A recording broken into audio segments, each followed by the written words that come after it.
À Washington, ils ont exposé leur vision des garanties de sécurité pour l'Ukraine, et elles semblent encourageantes. Selon Washington, une proposition a été faite à l'Ukraine que nous ne pourrons refuser. Comme l'écrivent aujourd'hui les médias américains, des garanties de sécurité platine sont sur la table.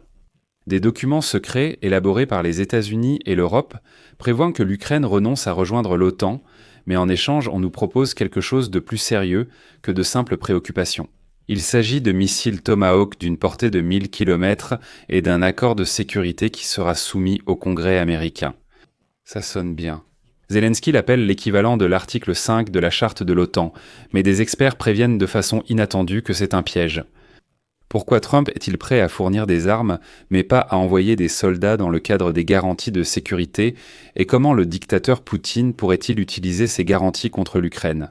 Discutons-en ensemble, je m'appelle Alexei Petchii, parlons de ce sujet ensemble, mais avant de commencer, je vous demande de vous abonner à cette chaîne, de mettre un like et d'écrire n'importe quel commentaire sous cette vidéo. Cela aide beaucoup à promouvoir les épisodes sur YouTube, et abonnez-vous à ma chaîne Telegram Petchii News, le lien se trouve dans la description de cette vidéo. Nous publions là-bas les infos en temps réel dès leur arrivée. Pour comprendre la situation actuelle des négociations, il faut revenir au début de 2025. Le 28 février, dans le bureau ovale, Zelensky, Trump et Vance ont eu une discussion tendue. Et à ce moment-là, les relations entre Kiev et Washington touchent le fond. C'est à ce moment-là que l'Europe comprend que l'Amérique n'est pas fiable. En mars 2025, le Premier ministre britannique Keir Starmer et le président français Emmanuel Macron ont formé cette fameuse coalition des volontaires. 34 pays prêts à soutenir l'Ukraine, même si Trump, comme on dit, quitte la discussion. Macron a même promis d'envoyer des troupes dès le lendemain de la trêve. Mais soyons honnêtes, sans la logistique et le soutien des États-Unis d'Amérique, il sera difficile pour l'Europe de réaliser tout cela. Aujourd'hui, même l'Europe admet que seul Washington propose une vraie voie vers la paix. Sans son soutien, l'Union européenne ne pourra même pas déployer ses forces qu'elle souhaite envoyer en Ukraine, car par exemple, tout le renseignement dépend des Américains, tout comme le commandement des forces de l'OTAN. À la fin de 2025, il est apparu que la clé de la paix ou de l'armistice était dans la poche de Donald Trump, qui peut, s'il le veut vraiment, faire pression sur Poutine. Mais l'Ukraine, dans cette situation, exige de véritables garanties de sécurité. Alors, que proposent les États-Unis d'Amérique ? Des initiés du New York Times font état de 2 documents secrets. Les États-Unis proposent à l'Ukraine des garanties de sécurité, qu'ils qualifient eux-mêmes de niveau platine, en disant que ce ne sont même pas des garanties en or, mais bien des garanties de sécurité platine. La condition principale est de renoncer légalement à l'adhésion à l'OTAN, mais que reçoit-on en retour ? Vous allez d'abord demander quelle est la force juridique. Zelensky a retenu la leçon du mémorandum de Budapest. Il ne veut pas d'un document signé par le président des États-Unis que son successeur pourrait annuler. Par exemple, Trump a annulé l'accord nucléaire d'Obama avec l'Iran, signé seulement par le président, puis Trump a dit « On annule tout ». Il s'agit d'un accord qui sera ratifié par le Sénat et la Chambre des représentants. Cela mettra l'Ukraine au même niveau que le Japon et la Corée du Sud. C'est une loi américaine, pas seulement la volonté de Donald Trump, et il est déjà bien plus difficile de l'abroger. Deuxièmement, quelle sensation, les missiles Tomahawk, encore une fois.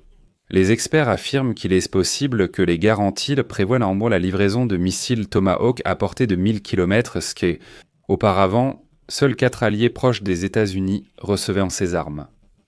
Que représentent 1000 km ? Cela permet d'aller jusqu'à Moscou. Ce sont des usines militaires derrière l'Oural, c'est une base de l'aviation stratégique en Russie. C'est le langage de la force que comprend Vladimir Poutine, soit la logique américaine. Nous n'allons pas nous battre à votre place, mais nous allons vous donner une massue avec laquelle vous pourrez abattre le Kremlin s'il recommence à attaquer. Mais malheureusement, ne vous précipitez pas pour célébrer la victoire, il y a un piège ici. Volodymyr Zelensky souhaite que ces garanties soient similaires à l'article 5 de la charte de l'OTAN.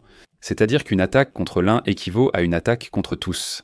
Mais Trump, ce vieux renard, déjà cet été, en se rendant au sommet à La Haye, il a dit, je cite, « Il existe de nombreuses interprétations de l'article 5. » Et il a raison car l'article 5 a été rédigé en 1949, de manière à ce que les États-Unis ne soient pas obligés d'entrer automatiquement en guerre. Elle oblige à apporter de l'aide, mais ne précise pas quelle aide exactement.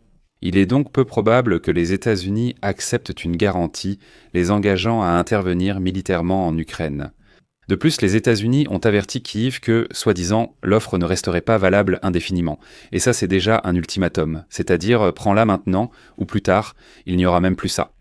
Mais le piège le plus dangereux de ces garanties réside dans le fait que la Russie aussi se voit accorder un droit de regard dans ces garanties. Comme l'écrit Politico, la fiabilité des garanties dépend de la façon dont Poutine les interprète. Si Poutine constate l'absence de volonté politique américaine derrière les Tomahawks, il pourrait retenter sa chance. D'un autre côté, tant que les États-Unis mènent des négociations bilatérales avec les Russes, parallèlement aux discussions européennes et ukrainiennes, la position de Poutine sera également entendue par les Américains, que cela plaise ou non, écrit Politico. Et la Russie cherche à obtenir un accord beaucoup plus large avec les États-Unis sur la sécurité européenne, comme en témoigne son plan de paix initial en 28 points.